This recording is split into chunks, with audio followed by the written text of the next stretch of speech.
Професорке, се споменуваше многу дека во дискотеката има малолетници. Како вие гледате во однос на психолошкиот дел, дека малолетни лица од 14 години се наоѓале во дискотека која што работи после 12 часот, дека не има место таму? Ако гледате на овие работи кои што ни се случуваат во општеството, и не е единствено место низ нашата држава, верувам, кај што влегле малолетници. Што е незамисливо. Да, не можам да, не сакам да, повторно пак ќе кажам дека не сакам да биде пораката, иако јас не сум погодена исто како и сите други. Без разлика што сум психијатар, ние сме луѓе, од даденава ситуација не можам не сакам да го минимизирам значењето на истата, но сепак ќе кажам дека не сакам да праќаме таква порака и ќе се сложам со ова дека сега ние сме не знам какво општество и дека тука нема надеж и дека тука сме не знам какви ние, трули, вакви, такви, дека не заслужуваме држава и слично. Апсолутно нетошно. Заради тоа што несреќни случаи, да кажам, иако секако дека мора да има одговорност и да се бара одговорност од институт, односно од оние кои што се огрешиле, да кажеме, и да бидат соодветно казнети и врз основа на тоа после да се надеваме дека ќе настанат некакви промени, но не сме единствени. Значи не се случува само тоа во Македонија. И не сме ние некоја си проколната, да речеме, пошто и такви работи читав. Така, излегува и многу информација од друга. Дека сме ние не знам што сме, дека теории, и изроди, не заслужуваме држава и овона, мислам, тоа е апсолутно нетошно. Овие луѓе овде не се такви, кои што живеат тука и кои што живееле тука, напротив, овој народ кој што тука живее е емпатичен и грижлив, и друштвен, да речем, односно како и секој живо суштество, ние сме социјални суштества, имаме социјални нагони, сакаме да припаѓаме во група помална или потесна и нашиот народ ги бележи многу убави човечки карактеристики, кои што заради низа аномалии кои што се случувале подолго временски период, се сложувам 30 години, може и повеќе, довеле до вакви промени, односно до вакви трагедии да не се случуваат. Ова трагедија се надоврзува на повеќе вакви трагични настани кои што се случува во текот само на неколку изминати години и кои што оставиле последици. Сега зашто толку многу не погодува ова? Можеби заради повеќе фактори, заради тоа што се надоврзува на повеќе немили случаи, односно настани кои што се случија од текот на изминативе неколку години, односно пожарите во амбуларната болница, сообраќајните и едно по друго доаѓаат и слично, но ова е за многу краток период. Овде станува збор за губиток на животи кои што се деца. И ќе се вратам на тоа вие што го кажавте. И ова дали смееле да бидат? Не смееле, се разбира. Нормално дека не смееле да бидат малолетни во... Мислам, тоа е колективна одговорност. Едно е на родителите. Значи, на родителите, значи колку родителите многу се одговорни, не се малку. Значи многу се одговорни за тоа во кој правец ќе се движи нивното дете. Одговорноста на родителите на семејството како такво, дали еден, двајца родители, 3-4 члена, небитно. Небитно, да. Значи почнува уште со самото раѓање. Уште со самото раѓање, предучилишен период и понатаму училишен и слично. И тоа во не само, знаете, многу често кај нас постои нешто да се префрли одговорноста и кога ќе се случат вакви немили настани, па криво е школото, па крив е системот, па крив е државата. И слично, да. Ама личната одговорност каде е? Каде е личната одговорност во однос на првособственото однесување, затоа што, да речам се, актуелни газди и управители и со ноќни клубови, и со дискотеки, се луѓе кои што се некаде на возраст од 35-45 години и така натаму. И каде е прво индивидуалната одговорност на тие лица? Тие си претпоставувам дека дел од нив имаат и семејства, имаат и деца и во какви услови, односно како тие ги одгледуваат, кои пораки им ги праќаат на нивните деца, затоа после тие кои ќе станат 16 годишни да мислат дека им е дозволено да одат во диско, например, или во ноќен клуб, или во казино. Значи и во казината не сме да има малолетници, знаеме дека има. Дека се пропуштаат и дека се во коцкарниците. и дека се движат во средини кај што не треба да се движат, кои што се исклучително ризични, прво да станат коцкари, односно да да развијат едно девијантно однесување. Да, ама тоа носи околу 200-300 милиони евра Тоа носи, значи тоа се пропушта, а на тоа после 800 милиони е промет. Се надоврзуваат и други психолошки последици, оти тоа едното оди со другото заедно. Со другото се надоврзува после тоа. Нормално тоа се настанува, нели, ета и во диското. Не само што биле присутни, туку таму се продава алкохол, така? Цигари. Алкохол, дрога, цигари, ајде цигари. Не знам, не сакам да кажам дека е добро да се пуши, ама знаеме како влија алкохолот и како влијат психоактивните супстанции на можноста за логично и разумно однесување. Па тука ќе почнам сега да спекулирам и јас, односно дали доколку се разбира дека условите за тие не биле исполнети, нели, во тој ноќен клуб, ако може така да се нарече. Ама тогаш ќе се вратаме и на ова претходно што го зборувавме, дали доколку не биле под действо на алкохол и на психоактивни супстанции, можеби ќе знаеле и како побезбедно да се евакуираат. Заради тоа што голем дел од тие деца кои што се погинати од повреди настанати при излегувањето, стампедот. Од толпата. Тоа се случувало за многу краток време. Паника која што ги фати. Па колку биле информирани? Колку биле едуцирани? Колку биле обучени, да речеме, да се справат во таква ситуација? Се отварат многу прашања. Се тоа јасно е дека тој објект е таков каков што е, односно дека тој не ги исполнувал условите. Ама и колку присутните биле обучени и информирани да се справуваат со кризна ситуација. Прво, ова што го кажавте, деца, кои што не треба да се таму. Второ, и тие деца колку знаеле како треба да се однесуваат, односно дека не треба да се нагнетуваат на вратата и да се притискаат еден со друг и да се газат и на тој начин голем дел од нив да погинат. Заради тоа што има еден голем дел кои што сега се лекуваат по клиниките наши и по странство, точно кои што се од изгореници, ама има еден огромен број кои што погинале токму од телесни повреди кои што се настанат од феноменот на негативниот феномен стампед.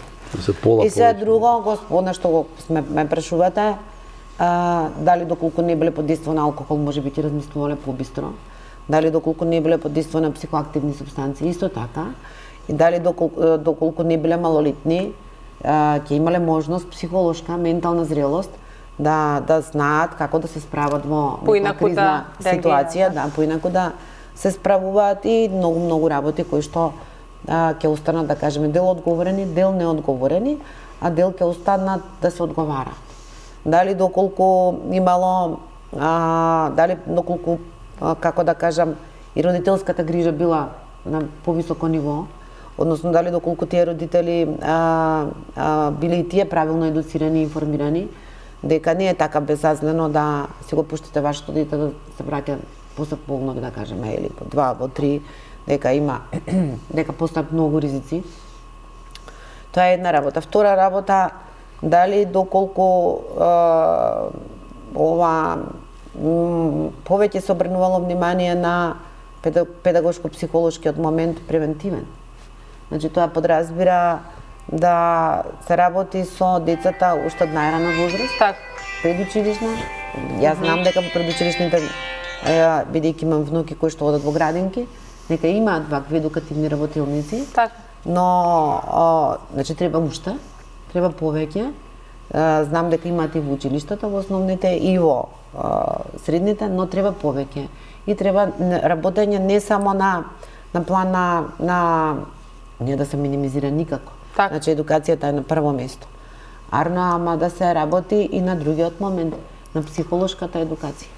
Колку ние споделуваме, како се чувствуваме, колку знаеме да се грижиме за тоа што е до нас или пред нас или со комшијата со кој што делиме, да кажеме, иста зграда или иста улица. Колку е во таа смисла на зборот помалку важно, да кажеме, материјалното, некоја си материјалната заработувачка. Толку многу поважно е на другото, на него изгубиме човечност. Така. Да. Господин Питер, заштита од пожар на објекти, ете од мално стопанство, како што се да речеме, еве објекти кои што е дискотеката или останати некои слични, што е она од услови кои што било кој од објектите задолжително треба да го има? Значи, пред се вака, професорот најдобро знае дека при изградба на објект нема да се добие дозвола за употреба на било да е стамбен објект, било да е објект од јавен карактер, доколку не ги исполнува условите за противпожарна заштита. Јас тука би се задржал на заштита од пожар на стамбените објекти. Ми е 15 мај 2007 година донесовме проект, постојан проект, кој се реализира преку општинските противпожарни сојузи и има посебна методологија за реализација на проектот. Значи, би кажал како се реализира. Значи, двајца членови на еден сојуз посетуваат стамбен влез. Контактираат со лице од куќниот совет или граѓани од куќниот совет за да исконтролираат заедно. Контролираат прво сувите водови пред стамбениот влез. Значи, тие се оние хидранти каде што противпожарното возило може да дојде и да даде притисок за најгорните катови. Дали постојат? Во самиот влез дали функционираат и дали постојат воопшто панични светла? Дали постојат ознаки за евакуација? Скалиштето, за онаа што ќе кажам подоцна, кое е во денешно време оптеретено со велосипеди, стравично и додатна ситуација, мислам, потенцијална опасност за у случај на евакуација. Во случај на евакуација, да. Ги контролираме влезовите дали имаат хидранска мрежа. Дали, ако има хидранска мрежа, дали во противпожарните ормачиња има противпожарна опрема, значи црево, млазница и вентил.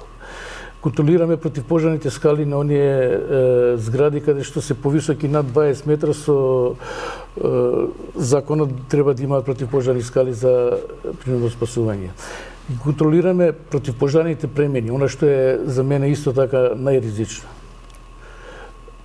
Затоа што ако се сеќавате на еден пожар пред 10-12 години во Кисела вода, управо од таков узурпиран премин загинаа 4 млади. Така. Не може да пристапи Да, највисокиот кат. Да. Со лицето што контактираме, му даваме флаер за заштита од пожари за секој стан. Значи, опасност од пожар, постапката во случај на пожар. За куќниот совет даваме противпожарен куќен ред. Значи, сепак имаат материјали да читат како да се однесуваат. Колку е од стамбените згради во кои што сте биле, ги има сите овие ставки кои што ги нарекол кои што мора да бидат протокол, без кои не би можело да се пушти една стамбена зграда во употреба. За овие 17 години посетени се негде околу 4000 стамбени влеза. И каква негде се повторуваме. Поделени се околу 60 или до 70 флаери за стамбени во стамбените за станарите. Ситуацијата е хаотична. Тоа се плаши под одговорот. Да. Да ви кажам, на сите одиме низ градов, нели по гости во нови некои објекти кои што се изградени, гледаме некои скали кои што не задоволуваат основен стан. Сега вака. Значи, панични светла само има во новите стамбени згради. Дали функционира, тоа е релативно работа, ако некој не ги оштетил после тоа. Хидранска мрежа нема во 95% случаи. И како тогаш сте пуштени? Тие се пуштаат при приемот, а после тоа опремата веќе некој ја узурпира, ја краде. Не знаеме како... Дали ова е реалност? Па реалност е таа, за тоа говориме ние. А ова, дали е нормално? Таа е култура која се создава сега. Тоа е длабоко. Најстрашна работа ви реков со велосипедите. Оние што се ставаат велосипеди на гелендерите, тоа е толку јака потенцијална опасност, затоа што во случај на пожар, скалишчето се исполнува со јаглен моноксид, со дим. Значи, без разлика дали граѓаните бегаат да се евакуираат во вертикала или надоле, тие се движат покрај гелендерите. Замислите, кога ќе најдат на еден точак, а не се гледа ништо, што ќе биде? Хаос. Исто како во дискотеката. Значи, ја ги разбирам граѓаните, немаат каде, меѓутоа мора да се реши тој проблем од аспект на ПП заштита. Најстрашно е противпожарните премени, тоа се премени на зграда со повеќе влезови и служат за евакуација доколку во едниот влез има пожар, да го граѓаните да го напуштат влезот и да идат во друга соседната. Јас живеам во зграда каде што е заклучена таа врата. Зошто? Реагирав, вика мене ми е дадено ова од градежната фирма, да не ја споминјам, као демек некоја надокнада и ваму таму. Но колку е тие скали кои што ги споменавте се користат како остава, а за разлика кој треба да ги опомени и кој треба да реагира во овие ситуации за да зборуваме за промената која што ни е потребна, реформата која што ни е потребна. Јасно. Каде да се упатат граѓаните? Која е институцијата? Доколку забележат дека немаат хидрант во нивната скала, дека скалите се пренаменети во остава и се останато кое што би требало да функционира. Постои закон за домување каде што ги обврзува станарите да го следат тој проблем. Меѓутоа ретко каде се практикува и применува. Никаде. Ајде да не бидеме толку песимистични. Ја говорам оригинално. Значи стамбените влезови, ме сеќате, за нас се најголем предизвик да вршиме контрола, да некако ги средиме, меѓутоа немаме можности. После тоа правиме записник за ситуацијата.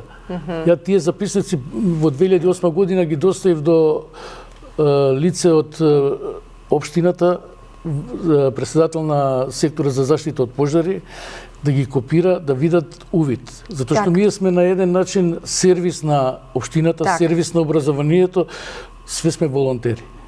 И тие ги примија и ги примери. Тие записници ги добив назад за рок од 30 дена, како сум ги завиткал, ја ги памтам, така сум Така ги добивте назад.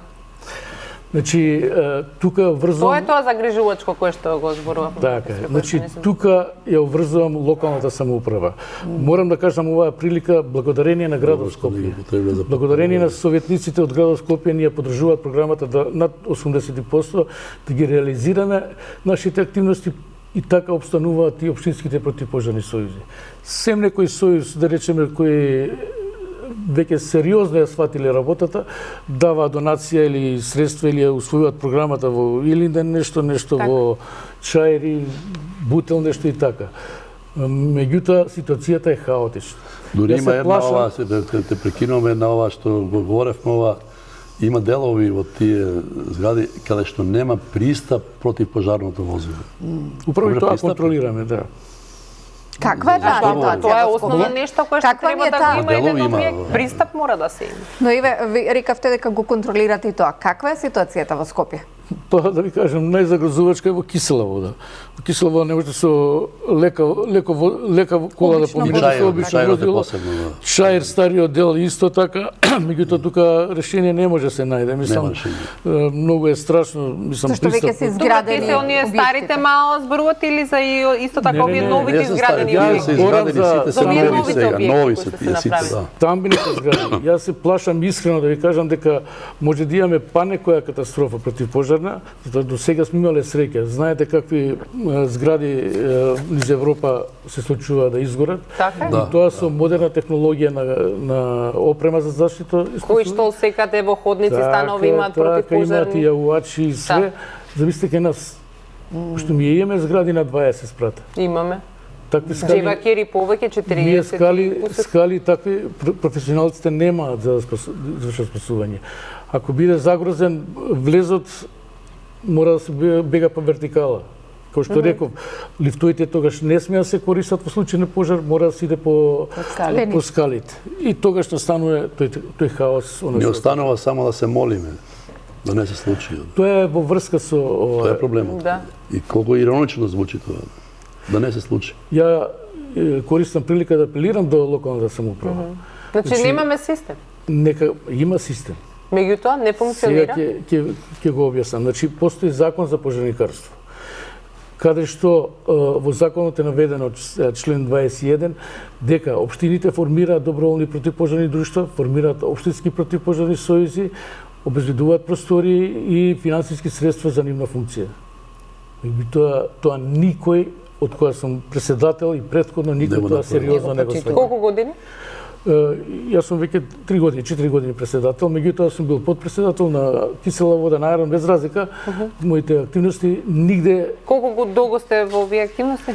Од 80 години. Од 80 години, да. Веќе 40 Значи години. издржано може да кажете... Од кога званично постои противпожарниот сојуз на град Скопје со новото име, мислам, порано беше Градски противпожарен сојуз.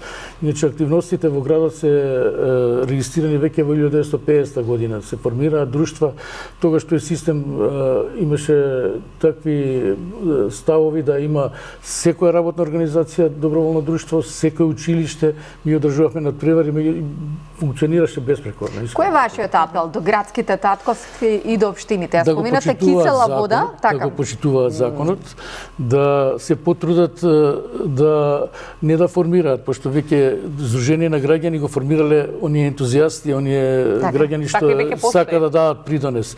Значи само треба некој да им даде подршка, да им усвои програма, да се реализираат тие програмски активности. активности. И да се реализираат тие програми. За што се однесува до стамбените односи. Јас тука сме некако со врзани раце, немаме тие записници на кого да ги доставиме. Планиравме до општините, планиравме до дирекцијата за заштита и спасување. Кој е надлежен? И тука не се некако се одбегнува. Колку се губиме во тој лавиринт на надлежност и на администрација? И префрлање топка од еден на друг. Изгубени сме, во тоа е проблемот. Изгубени се. Како што кажа професорот, изгубени сме затоа што активни сме само кога има некој настан. Трагедија. Да лечиме последици. Да лечиме последици. А превенцијата треба да ја работи. Превенција не. Така, ја би се надоврзал уште само нешто. Идат летните периоди. Времето кога во Македонија сме рекордери во тоа. Рекордери во пожари. Значи, за мене и таму општините кои имаат рурални делови на општината да формираат друштво противпожарни, да формираат единици, пошто според законот... Не може да го заборавиме изминатото лето каде што не може да стигнат изминатото и предминатото кога изгореа сите планини. Во текот на летниот период имаат временски пожарникари, дежурни пожарникари.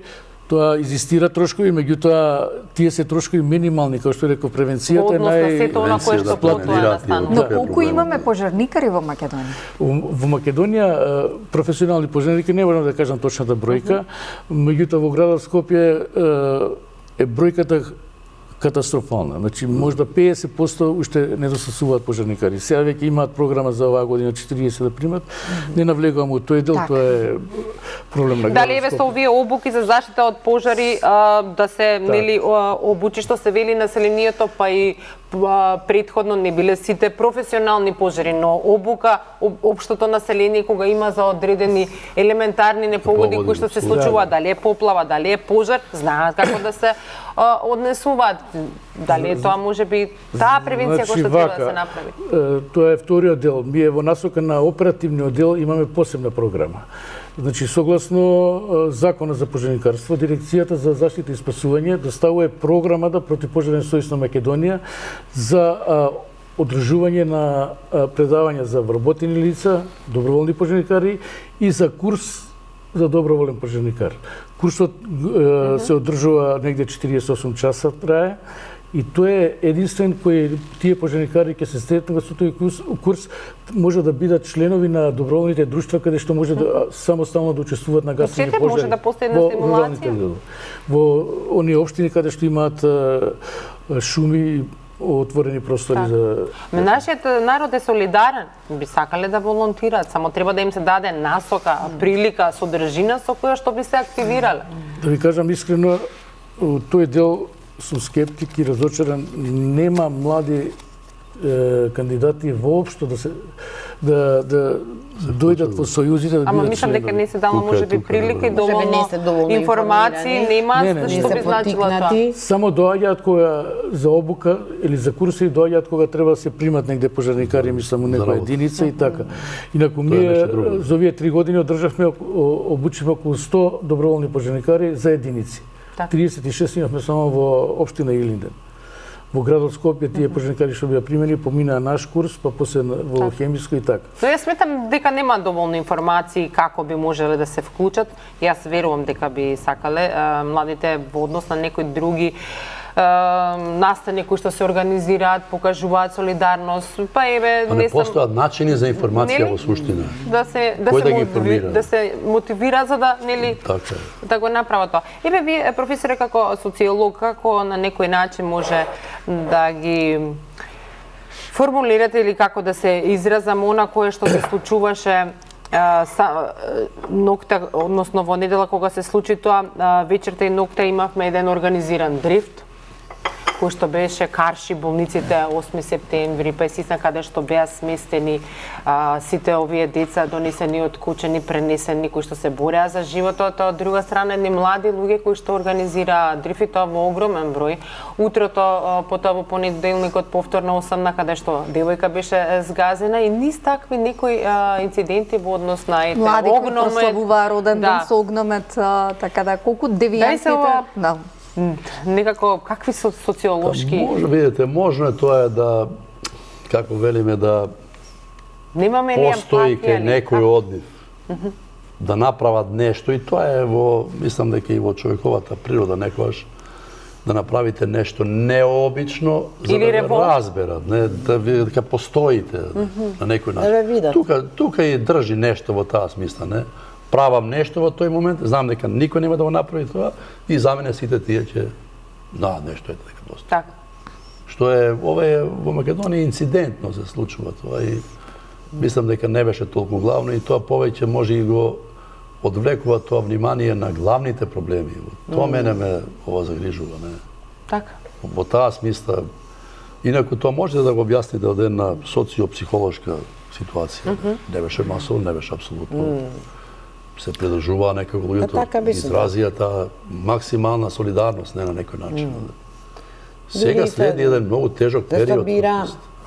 Буквално да покаже соочување со тие последици на некој начин и правење нешто да вакво нешто никогаш не се повтори. Иако ова што го говори Петар не во таа сфера посебно не може ќе се случуваат многу нешта во тој поглед. Има многу неправилности. Затоа што нешто кога го правите на погрешна основа 30-40 години го формирате, тоа треба многу долго време, ако е можно, не секаде во нешто да се поправи. Да речеме, еве, пак го сведувам тоа на елементарно, дека таа XY улица, вонете да се случи нешто да може да влезе пожарна. Пазете. Сите коли се на тротоари, се улица, не. Се балкони до балкон. И зошто како нација премолчуваме и се грижиме само за сопствениот дом и двор, а не за она што ни се случува надвор? Мислам во реков тоа затоа што кога ќе се појават као поединци зборувам, не, да протестираат, да се залагаат, не, за дека нешто промени, кога ќе видат тие дека тоа им е залудно потрошено време, се прилагодуваат добар дел од тие луѓе на таа култура на однесување која е коруптивна. Негативното живење. За тоа зборуваме на култура на корупција. Јас многу добро ќе се чувствувам, условно така, не, ако се прилагодам на тие услови и немам проблеми. Барем познавам некои кои што тоа го доживува, кога сака да направат некои промени во некои сфери. Барем, чисто не негува, така. Едноставно да не си правам условно, да кажеме како проблем. Тоа знаете како. Али она као психијатар, као психолог, многу е таа ситуација опасна ситуација. Се разбереме. Ја и пак се враќам на тоа, како е можно градоначалникот да живее на 100 метра, да не одреагира со години, па внимавајте. И тоа, не? Или вториот случај, морам тој да го кажам, тој дечкото кој што настрада возејќи на брза помош. Да, човек. Кој е тој директор, кој што допуштил 11 пати да оди. 30 часови тој човек возел, внимавајте. Да, не коментираме работи кои што не ги познаваме доволно, затоа што ако се ставиме во чевлите на господинот, сметете дека се соочувал со деца, на роднини, на блиски, на пријатели. Да, не зборам за него, зборам за оној кој што на некој начин на директорот кој што така. Да. Кој вози? Колку возите вие? 10 сати, па не можете во мало место сите се познаваат и сите сакаат да помогнат секому и да не коментираме така. Не коментирам. Немам злоба во коментарот. Морам да го кажам тука во таа злоба во коментарот. Да разбирам, да ја дозволиме на господјата Славица. Да, не, сакам да кажам само дека да не си дозволуваме да ги отстрануваме младите. Така. За младите зборувам сега. Така. Најмалку се видува. Кои како малку ни останаа во Македонија. Колку се, толку се. Не се сложувам дека се сите со некакво си нарушено поведение. Апсолутно. Апсолутно не. Не се сложувам дека се незаинтересирани, дека се несолидарни и дека не сакат да помагаат. Така е. Дека се менува и се менуваат и нормално и новите генерации во склоп на сите промени кои што се случуваат не само тука и во светот. Значи тука И во било кој од другите општества. во било кој од другите, значи не зборувам само за Македонија, зборувам генерално. Значи се менуваме ние, се менуваат и моите деца, да речеме, нивните деца и слично, заради тоа што општеството е живо и променливо. Така. И не се сложувам со тоа дека овие генерации на млади луѓе, ајде да ги наречеме адолесценти помлади или поголеми, дека се за никаде, дека се напуштени, дека се неспособни, не. Апсолутно не, јас и сум професор и предавам на Колку брилјантни млади имаме, видовме на социјалните мрежи, и од прва година и од пета година и јас и моите колеги и морам да кажам дека напротив забележувам потекот на последниве баш неколку години и позитивни промени, што да речеме порано не било од типот на тоа да се заинтересирани, да се многу поотворени, похрабри, на самите предавања зборувам, да прашуваат, да се интересираат, мислам отворено да прашуваат, а не само да пасивно да присуствуваат. И баш и со колегите разговаравме на што се доложи тоа. Значи ние не можеме да кажеме дека интернетот и дигитализацијата не чинат во целост. Апсолутно неточно. Туку ни се можност да се информираме и на некој начин и да настанат такви позитивни промени кај таа млада генерација, да се полни со информации и да вие кои ќе излезете таму како професор, да сте малку и поодговорен во однос на сопственото знаење, заради тоа што прашуваат. Не е како да се исплашени, неинформирани и да не прашуваат. Односно ова што го спомнавте вие претходно, не сметам дека се доволно информирани и дека не се заинтересирани, туку напротив дека им требаат насоки. И во даденава ситуација, да се работи со нив, да, и во даденава сега травматична ситуација, децата, односно младите, еве зборувам, да не кажувам деца, заради тоа што станува збор за деца и адолесценти, односно за адолесцентната популација, бараат буквално, дајте помогнете ни, работилници, психолози, Тука лежи не бараат Споминавте дека веќе е отворена линија на вашата не бараат лекување, туку бараат некој да работи со нив. Така. Односно да работи во смисол на тоа да се слушнат, она што го спомна и професорот претходно, дека сака да бидат видени и дека сака да бидат чуени и да бидат прашани како. Субјекти на еден процес. И дека во целата таа травматична ситуација едноставно да се слушне нивниот глас како се чувствуваат. Да бидат вклучени. Да бидат вклучени. Толку едноставно е, не треба некоја си посебна обука која што во кризни ситуации волонтери многу помагаат. И затоа постојат и групи за самопомош, и групи за самоподршка во такви, да речеме, кризни ситуации. Не треба да се работи длабоко некоја си психоаналитичка група или психотераписка, туку се реагира веднаш овде и брзо. И младите бараат, и младите откочени бараат да бидат слушнати, да бидат видени, да им се направат, да не се оставени сами на себе и да не знаат по кој пат тераат и како да се справат со тие, да се справат со своите стравови. Тоа како што да правам сега јас, дали треба да се радувам или треба да тагувам, дали треба да се дружам, односно да, што е многу очекувано во таа животот, и да не чувствуваат вина што после тагувањето треба да продолжат да си честитам роден ден, што рековте вие, на другарче, на врсник, на дали треба да имам девојка, дали не треба да имам, дали треба да имам да се забавувам со девојката или не треба, заради тоа што треба да имам чувство на вина, што значи едноставно многу збунувачки. Видете, и секоја криза најмногу ги погодува поосетливите, односно поранливите категории. Тоа би се секогаш деца, адолесценти, жени и повозрасни лица. И вклучувајќи го и ова сега, ако го наречеме дека криза ќе бидат тие лица најмногу погодени. И сиромашни кои се борат за опстанок. Секако. Значи поранливите, ама кога зборуваме за однос на возраст.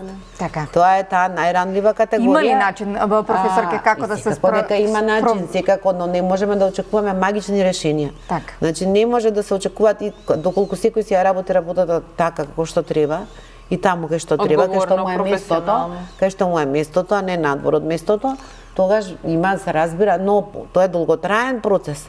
Да не праќаме ни негативни, односно црни пораки дека не бива и дека сме за никаде. Тоа апсолутно не е точно. Ништо нема преку ноќ, па ни ова што се ниту случи не преку ноќ, мислам дека ќе се случат не знам какви промени и преку ноќ ќе биде след тука одлично и супер. Ни тоа, а и да им оставиме место, простор на луѓето да си поминат низ процесот на тагување. И ние да поминеме заедно со нив низ тој процес на тагување, кој што е процес, и затоа се вели процес, значи не поминува преку ноќ. И доколку ми е потребно подлабока, односно да кажеме третманска помош, тогаш ние стоиме тука на располагање. Како ги споделиме телефонските линии кои што ги споминавте дека веќе се креирани и достапни за сите граѓани, затоа што не гледаат многу граѓани. Објавени се на нашата страна, значи на страната на Универзитетската клиника за психијатрија, цело време течат, да, и цело време може да се јавуваат. Е сега она кое што ни доаѓа како прашања, кои што се поставуваат во однос на телефонските линии кои што ги имате, не мора и физички да се дојде туку телефонски се одвива разговор така. Да. Некогаш е доволно, некогаш сте преплавени со вознемиреност со која што не можете да се справите ако што не е болест. И некогаш е доволно да се јавите на телефон кај нас, да кажеме, или дури на пријател, затоа се вика повикај пријател, нели? Така. И да кажете тешко ми е, страв ми е. Така, клиниката која што не ми е добро. Тие се човечки состојби, не се болести. Сите сме се нашли некој пат во таква ситуација. Не можам да спијам. Така да се навраќаат мисли. Извинете што ве прекинувам, верувам дека многу од граѓаните не гледаат, не следат и ке сакаат да се јават на телефонскиот број. Клиниката возможува телефонска линија за психолошка поддршка за засегнатите од трагичниот настан во Кочани. Телефонскиот број е 078 378 754. Она што го споделува директорката како помош и поддршка ги имате од професионалци, од луѓе кои што можат да помогнат онаму каде што е потребно и неопходно. Така, и ви благодариме јавно за исто. Да, уште еднашка телефоните можеби така, 078 378 754 е телефонската линија. Так, каде што ете како што и кажа професорката, може да се јавувате, да го споделувате сето она кое што внатрешно овие мачи, не е лошо да излезе тоа од нас. Треба да се зборува и во овие моменти. Тука ќе го заокружиме оваа тажна недела. Благодариме што дојдовте и бевте дел да зборувате на вака тешки моменти, но вие најдобро знаете, не треба да се стават работите под тепих. Ова е моментот каде што, иако се тажни моменти, треба да се зборува, одиме понатаму, да дадеме и на оние кои што треба да се утешат на тие семејства, секако да дадеме поддршка и на сите оние кои што треба да се продолжи понатаму, да се надеваме дека ќе ги направиме оние правилни чекори и чекори за и бар малку ако допревме до она што е потребно да се промени и да се создаде како реформа со овие професионалци кои ги имаме во нашето студио, значи дека нашата работа за оваа недела е одлично завршена. И се надевам дека и општините и сите оние институции кои треба да се потсетат за тоа што треба да го направат за да немаме вакви големи трагедии од навистина размери кои не допираат сите, истото ќе биде направено част поскоро. Благодариме за убава порака. Уште еднашка нека почиваат во мир, поддршка за сите семејства кои што се засегнати од оваа трагедија, секако и поддршка до сите оние семејства кои што се уште нивните најмили се борат за нивниот живот. Нашите молитви се со вас, останете во добро здравје.